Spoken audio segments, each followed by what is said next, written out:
Hi, it's Sandy Parker and welcome to Crafting for Almost Everyone. Well, it's our next Jennifer McGuire series called Stamp Tracing or Trace Stamping. I'm not exactly sure which direction that goes, but anyway, that's what we're going to do today. And we're going to be using these big flowers, and they are from, I don't even know who made them. I bought them a long time ago. Actually, a friend of mine gave them to me. Linda gave them to me. And I love them because they're easy and big. And I made masks out of them. And to make a mask, all you do is you take Post-it note paper and you stamp on Post-it note paper, and then you cut the image out. And I'll show you the point of that in a minute. But what we're going to do is we're going to stamp it, and then we're going to stamp our image with a light gray ink from Stampin' Up called Going Gray. And it's light, but it's not light enough for our technique. So what we're going to do is we're going to stamp our image first. And this is my scrap paper. We're going to stamp our image onto our scrap paper first, and then we're going to stamp it onto the paper we're going to work from. And we're going to be working from on a top folding card, so our card is 5.5 inches tall by 4.25 inches wide, and that's unusual for me because usually I do the side folding card. So this is a little bit different than I normally do, but we're going with it. Now, again, what we're going to do is we're going to stamp onto this scrap piece of paper, and then I'm just going to stamp this up here, because what I want to do is I want to create some of my images off the side of the card. So I'm going to get my mask that I immediately lost, and I'm going to put it over that, because we don't want, our goal here is to make sure that our images look like they're laying together, not overlapping each other. Hopefully that made sense. And then I think I'm going to stamp my next little one.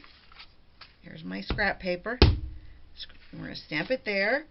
Then I'm going to stamp it kind of down right beside that one. I have to have room for my sentiment at the top.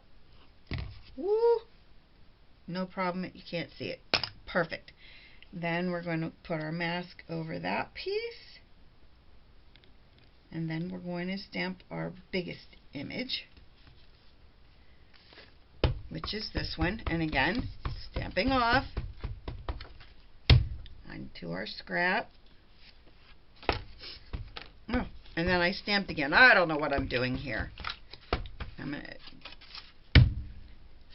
Okay, now we're ready. I think I'm just going to put that one kind of right there. We'll see how that looks. We might need to put another of our little stamped image off to the side. I might put another one of those little ones over here, and that shouldn't be a problem. I shouldn't have, is that one? Yeah. I shouldn't have a problem running into the big one. I don't have a mask for my big one, is basically what I'm trying to say. I just want to make sure that I can kind of position that in there like that. I might do another one over here.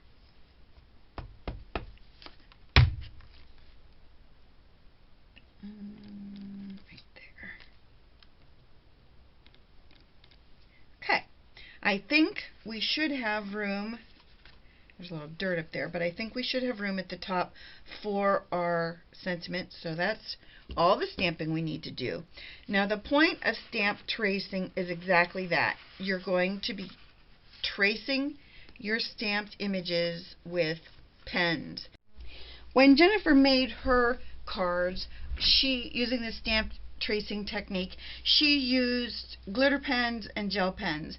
I thought I would use these Stabilo pens. They're 68 is the tip number, and they're like a marker The point of this really is that you are getting rid of your lines and you're tracing the image. That's the whole gizmo. You're just tracing your images. It should be very simple, and I chose this particular pattern because it seems to be pretty simple.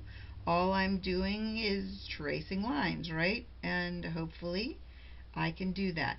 Now my marker line is a little bit thicker than a pen line, so I'm not going to be able to cover all of the lines, so I'm going to choose the ones that I'm going to do, and hopefully it'll still look alright in the end. Hopefully. That's my goal. And I'm trying to make sure that I duplicate the stamped image. That's really what you're shooting for, is that your stamped image is completely, the same as what you're tracing. I'm not going to make you sit here and watch me trace a lot of a flower. I'm going to have Rich speed it up, and we'll come back when I'm done.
Okay, so we finished those. Now we have to decide what we want to do as far as coloring in the centers and our sentiments. So let me work on that and I'll be right back.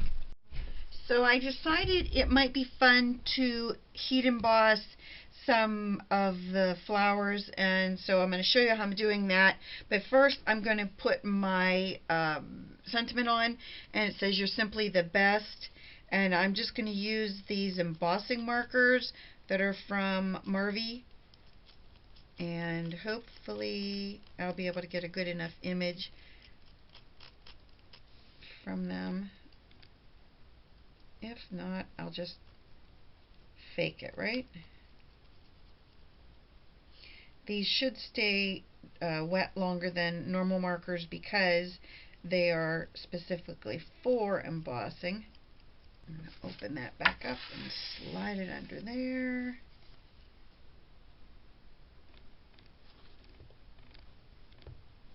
And hope we're a little bit straight.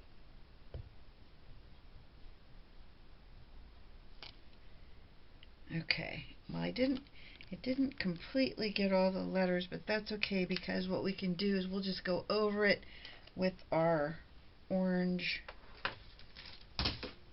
or red, whichever's the closest to that color. I think it's supposed to be orange, but it looks more like the red. I think I'm going to go with this.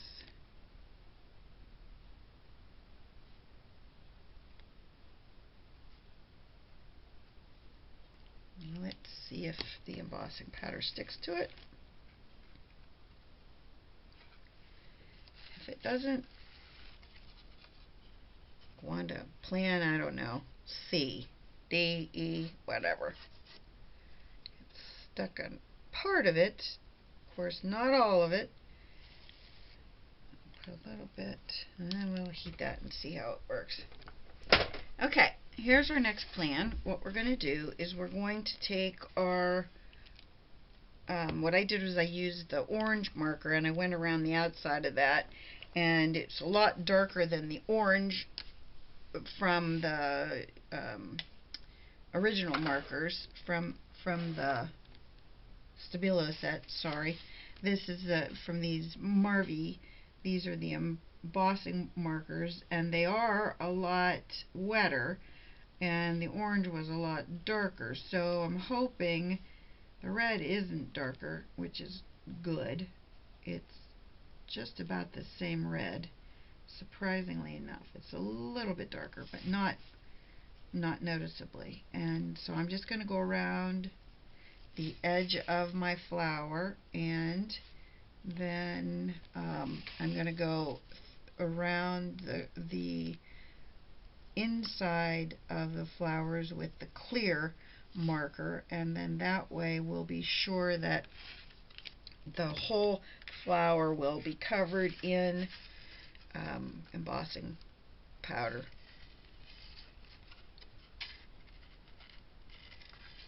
And before I did all this, I ran my little cornstarch pouch over the whole page, so it should stop me from having any problems with it. It looks good.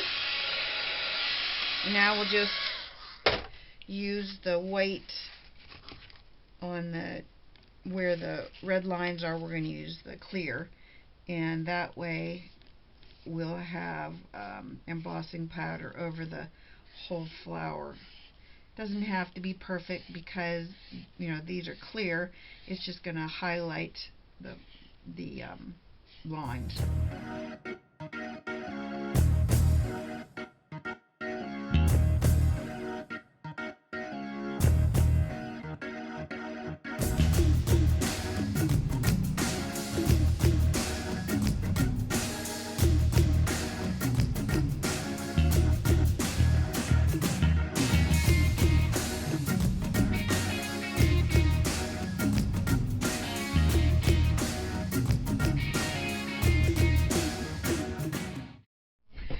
Okay, this is the last thing I'm going to try before I decide whether or not to ditch this card, because it just is not screaming my name. And sometimes a card will end up looking great, but it goes through a hideous phase, and I'm not sure if that's what's happening here or if it's just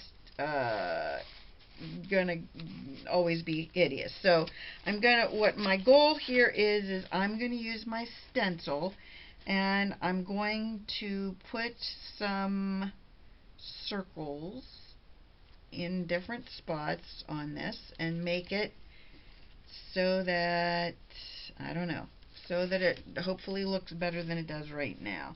And I'm gonna try and do them in groups of 3s if I can, and I'm doing black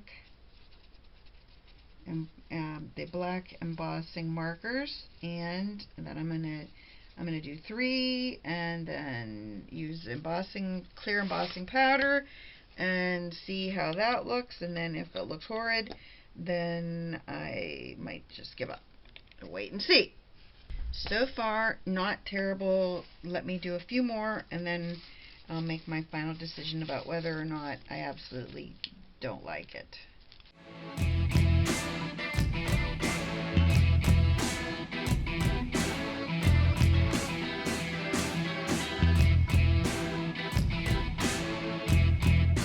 Okay, so now that we've got everything embossed, let me show you the reason I did the black polka dots. Got a little stuff everywhere, powder. I have these little embellishments that I got at Michael's last year or the year before, and I thought they would be really cute as the centers of the flowers. If I can just get them off. I broke my thumbnail down to all the way down, so you can't pull anything off with a thumbnail, and that stinks when that happens. That is my plan, is I'm going to put the little embellishments on the centers of the flowers, thereby making the dots in the background and the flowers have some cohesion. And I thought that in the end, this hot mess is not as bad of a hot mess as I thought it would be. it's not looking too bad. I don't know what you think, but so far I'm not horribly disappointed in it. This is the first time I've done that technique, and I did kind of alter the technique a little bit. I didn't, I traced more than the lines, and then I embossed it. But as I said, I think before, in at least one video, I'm not trying to duplicate Jennifer McGuire's everything she does. I'm trying to use her techniques and make them my own. Okay, what I decided to do is cut the back off of my white card, and I'm just going to put it on a red cardstock. So there is our card. That is stamp tracing. Oh, I didn't make my envelope. I'll make that real quick for you. So I added a little red and white striped piece of washi on there, and that is our card on stamp tracing. I hope you enjoyed it. I hope you'll give it a thumbs up and subscribe, and please tell one of your friends about me. I would really appreciate it, and then they'll tell one friend, and they'll tell one friend, and eventually I'll have 3,000 subscribers. That's the goal. Thanks so much for watching. Bye-bye.